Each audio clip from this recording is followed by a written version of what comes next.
I stood frozen in the hallway outside the groom's suite, my hand hovering over the doorknob. Through the thick wooden door, I heard Jake's voice cut through the afternoon silence like glass shattering on concrete. "Bro, she's dead weight, but at least she'll look hot in the photos." The room erupted in laughter. My wedding binder slipped from my fingers and hit the marble floor with a thud that echoed in my chest.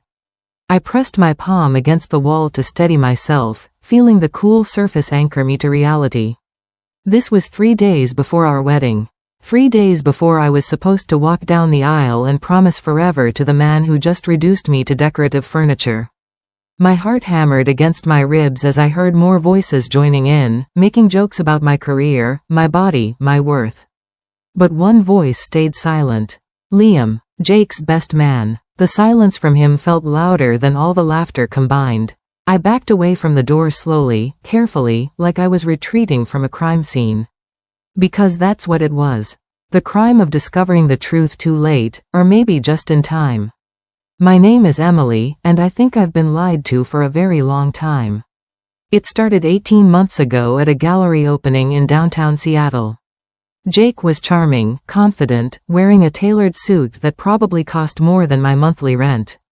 He worked in finance, talked about traveling the world, and made me feel like I was the only woman in the room. By our third date, he'd already mapped out our future. Marriage, kids, a house in the suburbs. It felt like fate. Looking back now, it felt more like a sales pitch. The proposal came 6 months later, right after my promotion to marketing director at a tech startup. He took me to the Space Needle at sunset, got down on one knee, and I said yes without hesitation. His mother, Patricia, smiled tightly at our engagement dinner but never quite met my eyes. She commented on my dress being bold, and asked if I planned to keep working after marriage. I laughed it off. Jake squeezed my hand under the table. I thought he was being supportive. Now I wonder if he was warning me to behave. The first red flag came 2 months after the engagement. We were at his colleague's birthday party, surrounded by investment bankers and their polished wives. I was telling a story about a marketing campaign when Jake cut me off mid-sentence. "She's so high maintenance," he said, laughing. "Always needs to be the center of attention." Everyone chuckled. I felt my face burn hot, but I smiled anyway. On the drive home, I asked him why he said that. He looked genuinely confused. "It was just a joke, Em. Don't be so sensitive." I apologized. I actually apologized for being hurt by his public humiliation. That night, I couldn't sleep. I kept replaying the moment, wondering if I really was too sensitive, too needy, too much. It was the first time Jake made me question my own perception of reality. It wouldn't be the last. Over the following months, these comments became more frequent. Little jabs disguised as humor. My weight, my work ethic, my friends, each one small enough to dismiss but heavy enough to carry. After I heard the dead weight comment, I couldn't move. My legs felt like concrete pillars rooted to the hotel hallway. Then I heard footsteps behind me. I turned to find Liam standing there, his face pale, eyes wide with something that looked like panic mixed with shame. "You weren't supposed to hear that," he said quietly. His voice was gentle, almost apologetic. I stared at him, waiting for an explanation, a defense, anything. "How long?" I asked. My voice came out steadier than I expected. "How long has he been talking about me like that?" Liam looked down at his shoes, expensive leather loafers that probably matched Jake's. "Emily, he started, then stopped.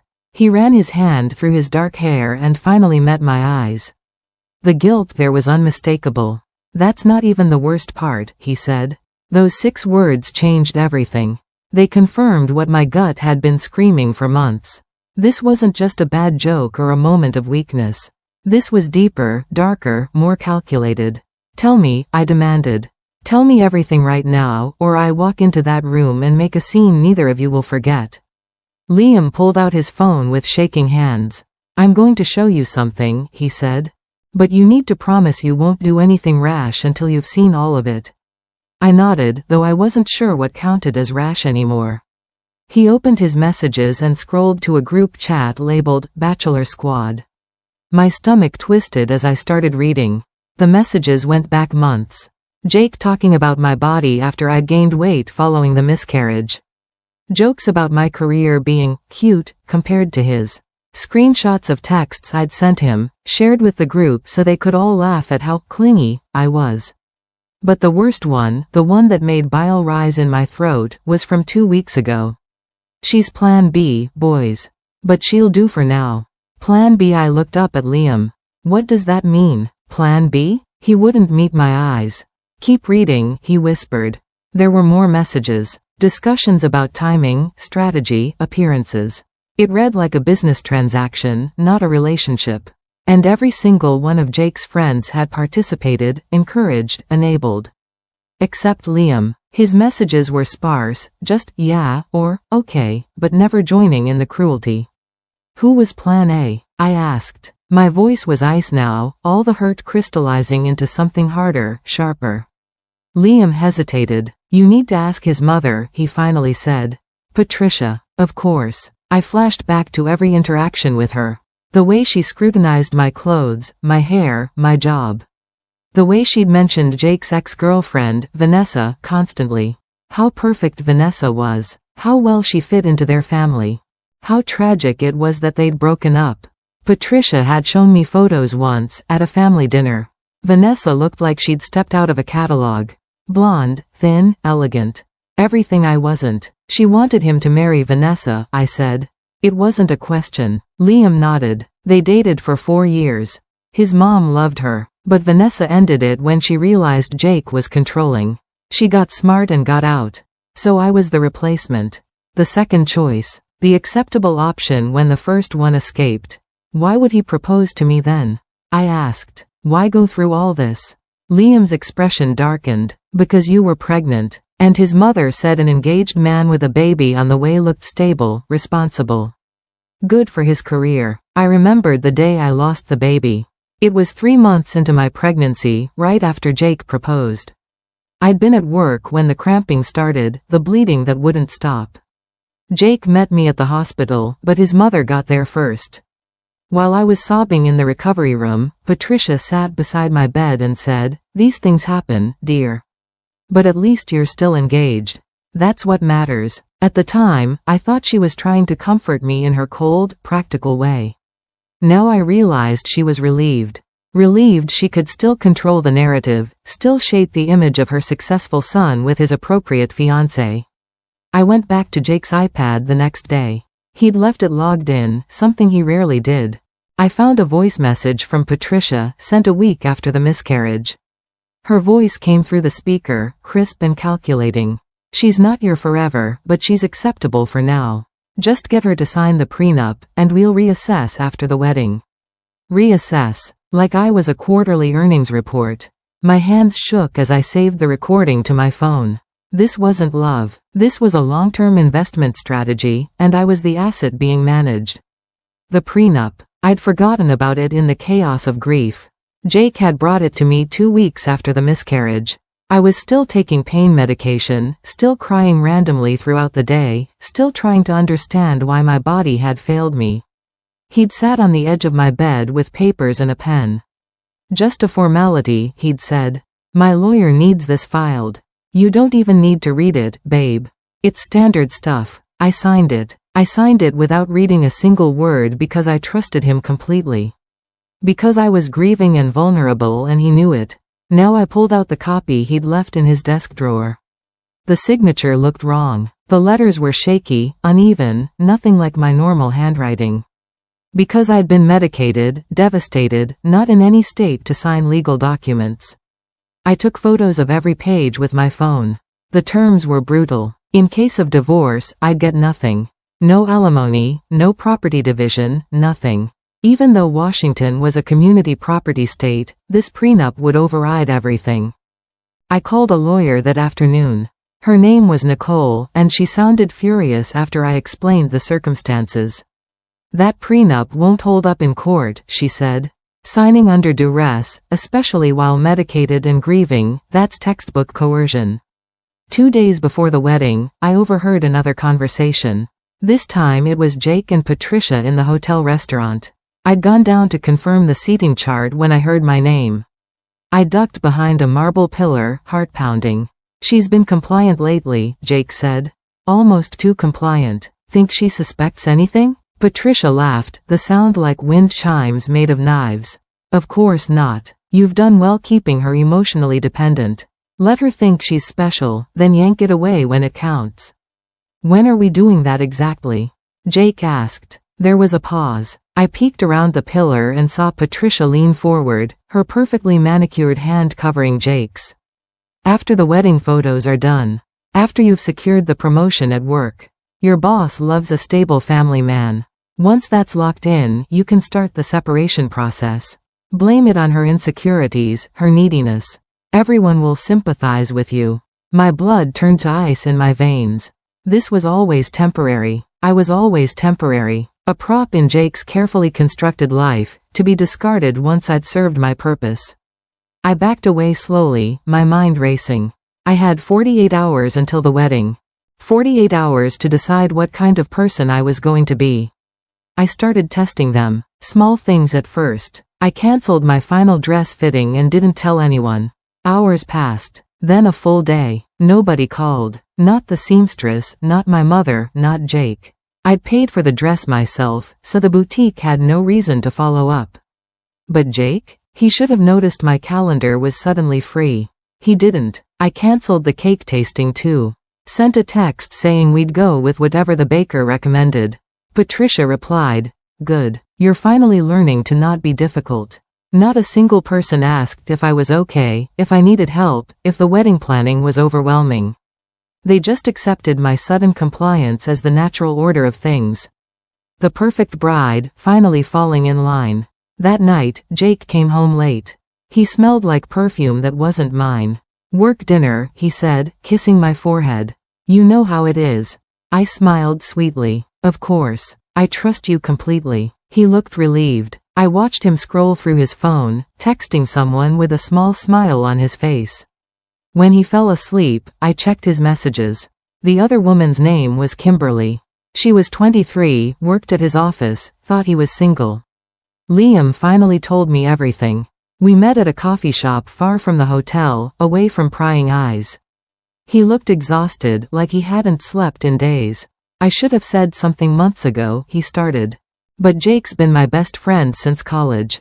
I kept thinking maybe I was wrong, maybe I was seeing things that weren't there. But he wasn't wrong. Jake had been cheating on me for 6 months, even during my miscarriage. While I was in the hospital losing our baby, Jake was having dinner with Kimberly, telling her about his crazy ex-girlfriend, who wouldn't leave him alone. That ex was me. "There's more," Liam said. "The real plan A wasn't Vanessa. I mean, she was, but after she left, Jake dated someone else. Melissa. She was perfect on paper. Rich family, right connections, everything Patricia wanted. What happened to Melissa?" I asked. Liam looked down. "She got sick. Cancer. And Jake dumped her 2 weeks into treatment because she wasn't useful anymore." The cruelty of it stole my breath. "His mother called Melissa damaged goods," Liam continued. "Said Jake needed someone healthy, someone who could produce heirs and maintain appearances. That's when he found you. I wasn't chosen. I was selected. Like picking produce at a grocery store. I became the perfect bride. Intentionally, strategically perfect." I smiled at Jake's condescending comments. I laughed at Patricia's thinly veiled insults. I asked for their opinions on every tiny detail, making them feel powerful and in control. "You're being so agreeable lately," Jake said one morning, looking slightly suspicious. "I'm just excited to marry you," I replied, kissing his cheek. "I want everything to be perfect for us." He relaxed. Men like Jake always believed their own lies. But behind the scenes, I was documenting everything. Every text message, every email, every overheard conversation. I'd installed a recording app on my phone and kept it running whenever Jake and Patricia were around. I screenshotted the group chat Liam had shown me. I saved the voice message from Patricia. I photographed the prenup. I created a folder on my cloud storage labeled "Wedding Plans" and filled it with evidence. Nicole, my lawyer, was building a case. Not for divorce yet, but for fraud, coercion, emotional abuse. "This is going to be explosive," she warned me. Are you sure you want to do this publicly? I thought about Melissa, sick and abandoned. About Vanessa, who escaped but probably carried scars. About Kimberly, who had no idea she was dating a monster. Yes, I said, I'm sure. Jake started sensing something was off. He'd catch me staring at him with an expression I couldn't quite hide. What's wrong? He'd ask. Nothing, I'd reply. Just trying to memorize your face. I'm so happy. It was true, in a twisted way. I was memorizing him. The way his smile didn't reach his eyes. The way he touched me mechanically, like completing a chore. The way he checked his phone constantly, probably texting Kimberly. One night, I found a hotel receipt in his jacket pocket. The Fairmont. 3 nights ago, while I was at my supposed bachelorette party. He'd told me he was working late. What's this? I asked sweetly, holding up the receipt. He barely glanced at it. Client meeting. Ran late, crashed at the hotel instead of driving home tired. The lie came so easily. I smiled. That was smart. Safety first. He kissed my forehead. Exactly. I knew you'd understand. Later, I looked up the hotel's restaurant charges on the receipt. Dinner for 2. Expensive wine. Dessert. Some client meeting. I took a photo of the receipt and sent it to Nicole. Add it to the file, I wrote. The file was getting thick. Soon, everyone would see just how thick it was. I did something reckless. I found Kimberly on social media and sent her a message from a fake account. I'm a friend of Jake's fiancé. I think you should know he's getting married this weekend. She responded within minutes. What? No. Jake told me he broke up with his ex months ago. He said she was obsessed with him. I sent her screenshots. Photos of Jake and me from last week. Our engagement announcement. The wedding invitation with both our names. Her response was a string of crying emojis, then silence. An hour later, she sent me everything. 6 months of text messages. Photos Jake had sent her from business trips that were actually weekends when I was visiting my parents. Promises about their future together. He'd even told her he loved her. He said you were his biggest mistake, Kimberly wrote.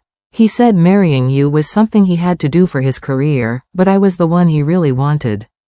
Even his mistress was a pawn. He'd used her the same way he'd used me, just with different lies. I felt sorry for her.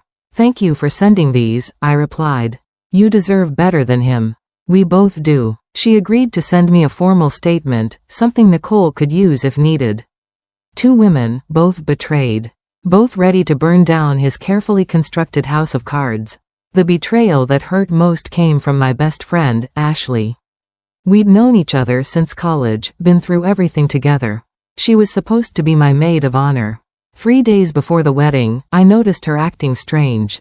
Avoiding eye contact. Changing the subject whenever I mentioned Jake. I cornered her in the hotel lobby.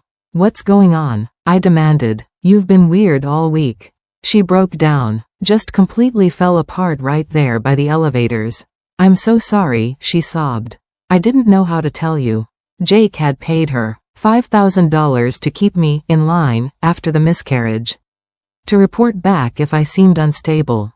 To encourage me to take the antidepressants the doctor prescribed, even when they made me feel numb. To make sure I didn't back out of the wedding. He said you were fragile, Ashley explained through tears. He said you needed watching, that you might hurt yourself. He made it sound like he was protecting you. She'd believed him, or wanted to believe him because $5,000 pays a lot of student loans. How long? I asked, my voice hollow. Since 2 weeks after you lost the baby. Emily, I thought I was helping. I swear I thought I was helping. I walked away without another word. Later, I'd process the pain of losing my best friend. But right now, I had a wedding to plan. My own family knew something was wrong. They just chose to ignore it. I confronted my parents the night before the wedding. We were in their hotel suite, and I'd had enough of pretending. Did Jake's family offer you anything? I asked bluntly. For the wedding? My mother's face went pale. My father couldn't meet my eyes. Emily, sweetheart, it's not like that, Mom started. How much? I interrupted. Dad finally spoke. They covered the venue, the catering, the photographer. They said it was a gift, to take the financial pressure off us. $50,000. That's what my compliance cost. Jake's family bought my parents' silence with a check, and my parents cashed it without question. I've been miserable, I said quietly. For months. And neither of you asked me if I was okay. Not once. You seemed fine, Mom protested weakly. You seemed happy. I laughed, the sound bitter even to my own ears. I was performing. And you were so relieved to not have to pay for a wedding that you didn't care if the bride was actually happy. My father stood up. Emily, don't make a scene. The wedding is tomorrow. Everything's already paid for. Think about how it would look if you backed out now. That's all they cared about. How it would look. Appearances over their daughter's well-being. I left their room knowing I was truly alone in this. No best friend. No parents. Just me and the truth I was about to unleash. The calm before the storm felt like being underwater. Everything moved in slow motion, sounds muffled, colors too bright. I went through the motions of the final preparations. Confirmed the flowers. Checked the seating chart. Smiled for photos. Inside, I was a hurricane preparing to make landfall. I called Nicole one last time. Are you absolutely sure about this? She asked. Once you do this, there's no going back. It's going to be messy, public, probably traumatic. I'm sure, I said. I need people to see who he really is. Otherwise, he'll just find another Emily, another Melissa, another woman to use and discard. Nicole was quiet for a moment. Okay, I've prepared everything. The videographer knows what to do. I'll be standing by with the papers. And Emily? You're incredibly brave. I didn't feel brave. I felt terrified and angry and heartbroken. But maybe that's what bravery actually is. Being scared and doing it anyway. That night, I wrote my vows. Real ones. Not the sweet, romantic promises Jake was expecting. These vows were truth, sharp and unforgiving. I left them on my bed in the bridal suite, knowing I wouldn't need them tomorrow. Tomorrow, I wouldn't be reading from paper. I'd be speaking from the deepest, most wounded part of my heart. And everyone was going to listen. The wedding rehearsal was when Jake's mask finally slipped completely. We were running through the ceremony, and I missed my mark. Stood in the wrong spot. It was a tiny mistake, easily fixed. Jake's hand clamped on my arm, hard enough to bruise. Just stand there and look pretty, he hissed in my ear. That's literally all you have to do. The officiant, a kind older woman named Brenda, looked uncomfortable. It's fine, she said quickly. We'll run it again. But Liam had heard. He stepped forward, his voice tight. Jake, man, ease up. It's just a rehearsal. Jake turned on him, anger flashing in his eyes.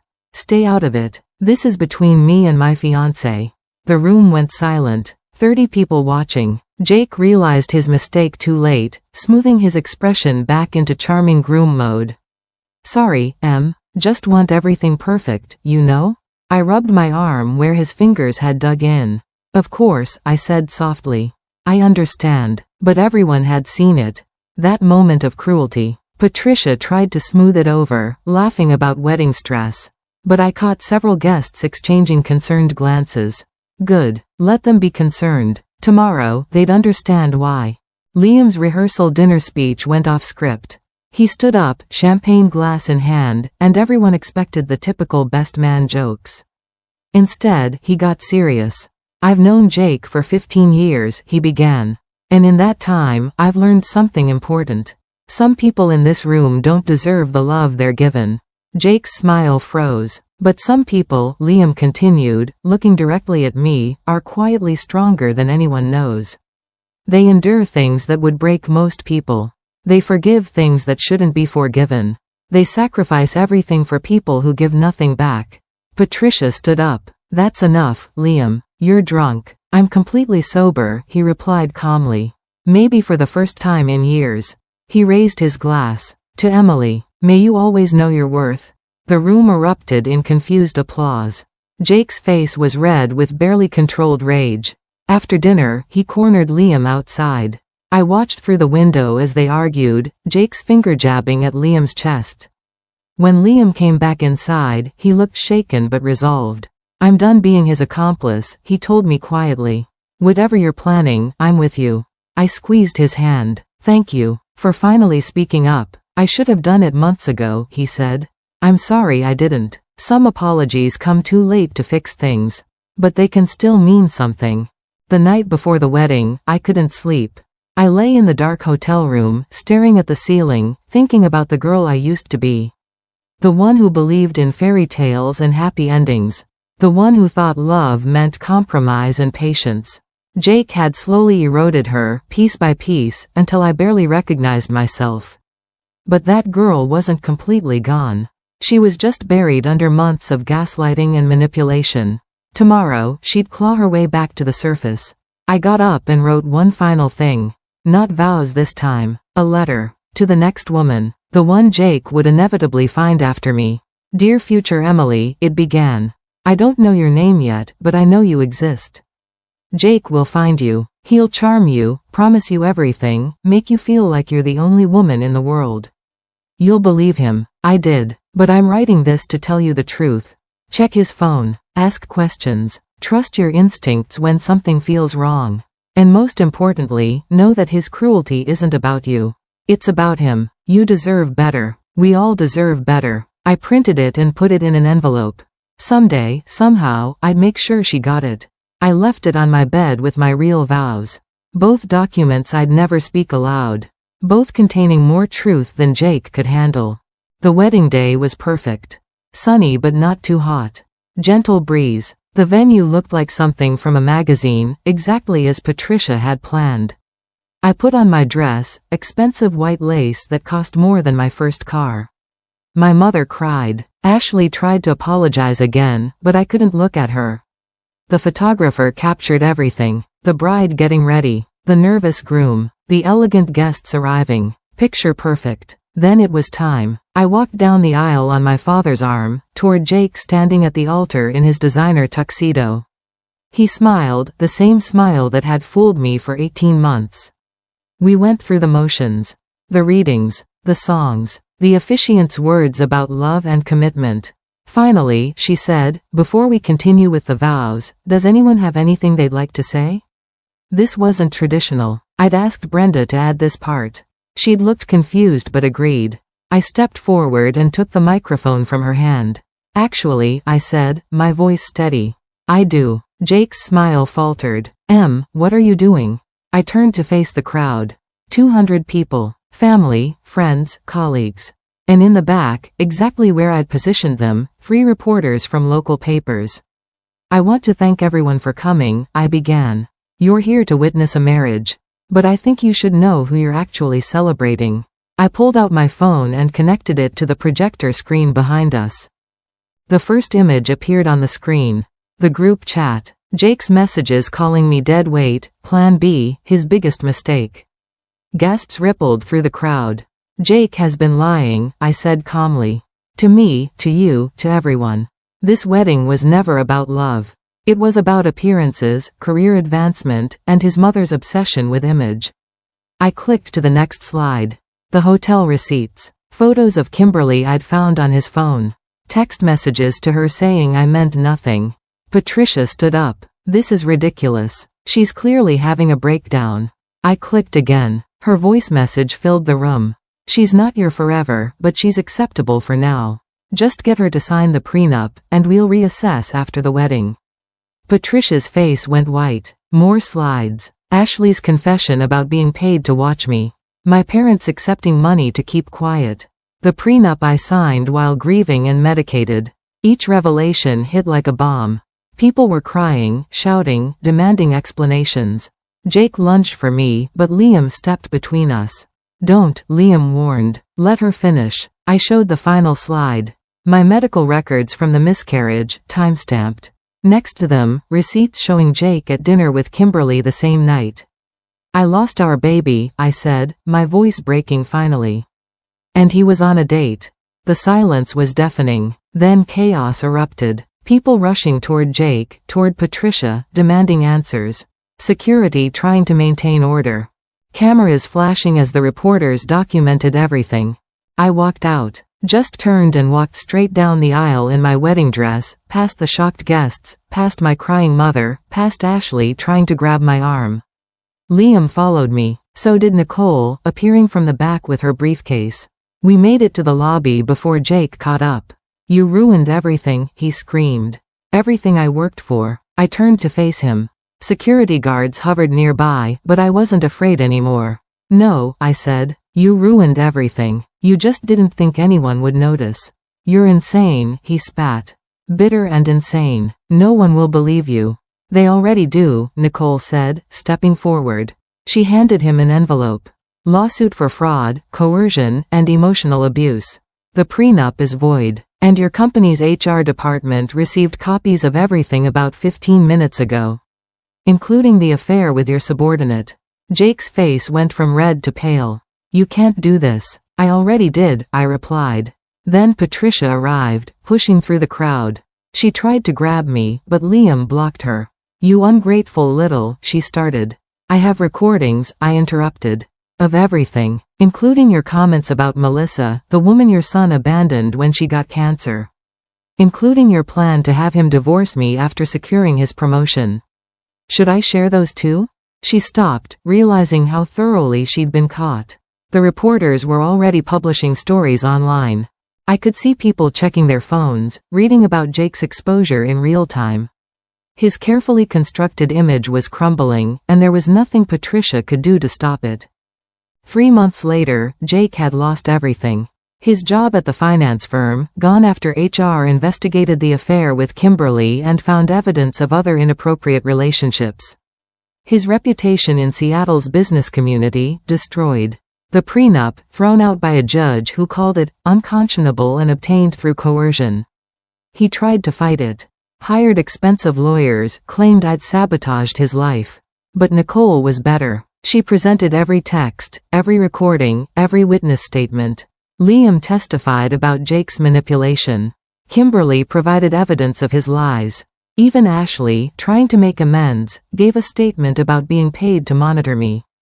The judge awarded me a significant settlement. Not because I wanted Jake's money, but because accountability had to cost something. I donated most of it to organizations supporting women leaving abusive relationships. Jake moved back in with Patricia. According to Liam, they barely spoke, each blaming the other for the disaster. His mother had lost her status in their social circle. Her carefully curated image shattered alongside her son's. As for me, I started over. New apartment, new job, new city. Portland felt like a fresh start, far enough from Seattle to breathe but close enough to my lawyer if Jake tried anything. I was learning to trust myself again. Learning that my instincts weren't wrong, just ignored. Learning that dead weight isn't the woman carrying the relationship. It's the man dragging her down. 6 months after the wedding that never was, I got a message from Liam. I have an idea, it said. Call me. We met at a coffee shop in Portland. He looked healthier, lighter somehow. I've been thinking, he began. About all the women like you. The ones who get manipulated, gaslit, told their instincts are wrong. They need to hear these stories.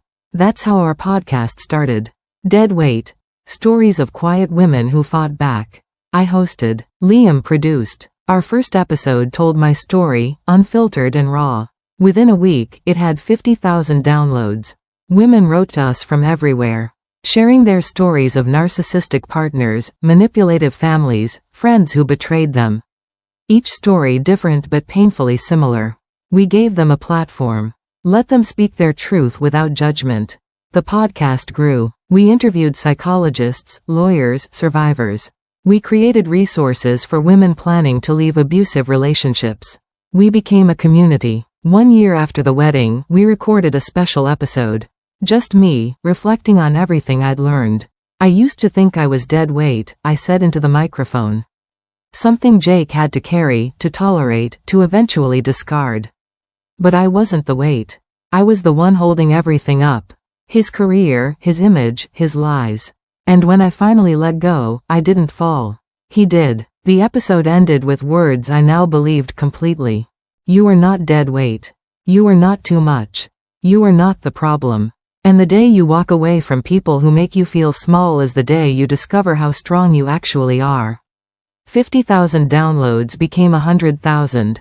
Then 500,000. The quiet women weren't quiet anymore. And neither was I. I'd found my voice in the ruins of a wedding that never happened. And I wasn't planning to shut up anytime soon. The worst day of my life gave me purpose. Sometimes that's how transformation works. Through pain, through truth, through finally choosing yourself. I chose myself. And it saved my life.